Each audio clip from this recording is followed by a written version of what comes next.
Good overview as well. I got some R&B Super Club Greatest Hits. Oh yeah.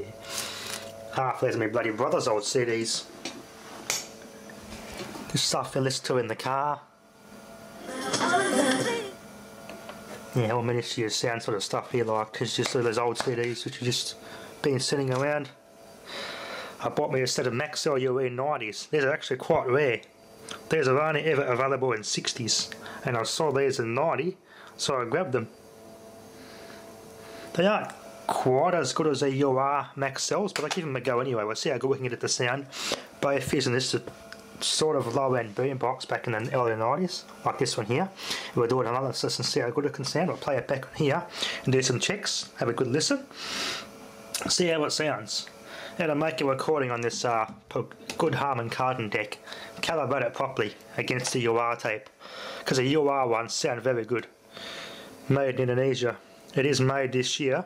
This is new stock, this isn't new old stock, these are still currently being manufactured.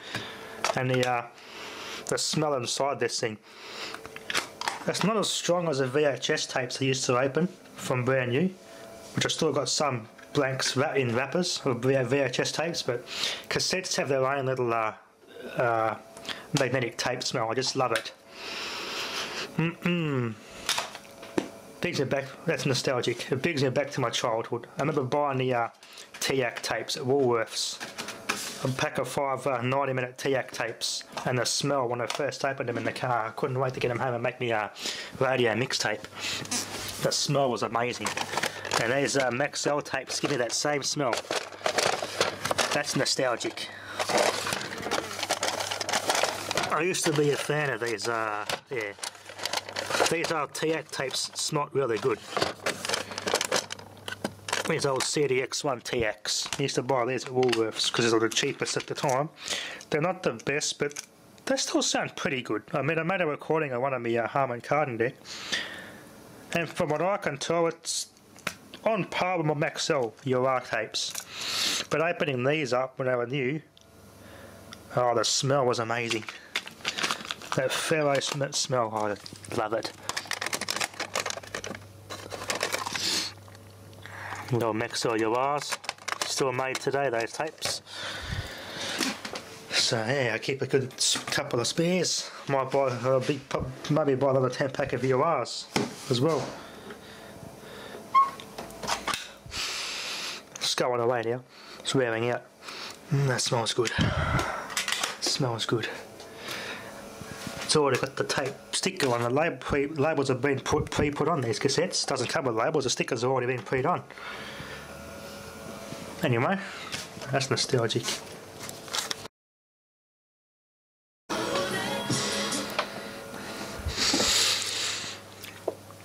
appear to have 3 open cells here. I'll have to read you the CID in these 3. One of these things are doing a test, and one on this slot here, it kind of leaked its electrolyte, and it went down across the fan terminals, shorted those out, it went in the socket and shorted it out and made an arc, and the power supply was cycling, tripping all night. That arc, luckily it didn't start a fire, but then I could smell it burning. The whole room just smelled of burnt by the circuit board. But I was able to fix that really good, so it's still working good today now. I'd like you to save this charger. I probably should save up and buy some more of these chargers because they are very handy. But yeah, these are in the DIY Powerwall world. These are known to be heaters. So these red Sanyas are great for in the winter time if you want to keep warm. And I tested this last night, and man, did my ears orgasm. It's good with this. Pairs up very nice. It turned out comfortable. It's a very nice sound. A very good sounding little unit. Paired up with these 80-watt speakers, it sounded amazing. I got the crossover set on neutral or normal, both on the mid and the high range. I tried playing around to cut the bass down, and yeah, it sounds pretty good. For my particular liking, I just have it on normal, so they like the equal amount of high and low notes. But for some songs, I turn the high notes up and the low notes down. It all depends on your liking. Yeah, I've got me, these are quite hard to find, these speakers. I think there's a review of these in Radio Museum. There was a pair in Gumtree a while ago that sold for like $300 or $400 or something. They got different grill cloths. Yeah, very good old speakers. These are the ones I had in my old house on my home theatre on my Marantz receiver. They sounded awesome. Anyway, I've actually repaired this boombox, got the belt done. I was recording R&B Friday off the radio, got halfway through the tape and it bloody stopped, and I was like, oh, what the hell? And the playhead was stuck. I got, the belt's failed, and sure enough, yes, the belt did fail. I couldn't get the tape out because the head was stuck. This particular uses what's called a cab actuated head mechanism. The flywheel has a little catch on it and a gear, and a gear moves and it moves the head up electromechanically. So if that belt fails, the capstan belt goes, that's it, your tape's stuck. I had to just undo these and sharpen it very easily. Undid these, lifted the door off and carefully sprung the head assembly down, and that allowed me to open the cassette door. But there's also a catch for the eject in here. I was able to put a little flat spudger in there and push this lever out to get this open a bit as I was carefully pushed the head down to get enough to get the tape out. So luckily that came out. So Sharp was actually designed it quite well. Fixed that, put it back together, the tape was slow, so I put it apart again. Got the speed right, plays good now, and it's more reliable now with a new belt. Plays and records really good. But putting it back together, I bloody broke the power button again. Had it behind there, I put the screw together and had it crack. Oh crap, yeah, and it snapped this off. But it took a bit of force this time, so I'm going to have to re-JB weld that. So the JB weld was successful. I'm going to do it again. I'm going to give it a bit of a clean up and mix up another batch and re-JB weld that power button. And this thing's working, cassette especially is working like new now. It's like brand new. The record player works good, but for some reason it's weak output. Both cartridges seem to be weak. It's got low volume. It's had that from the start though.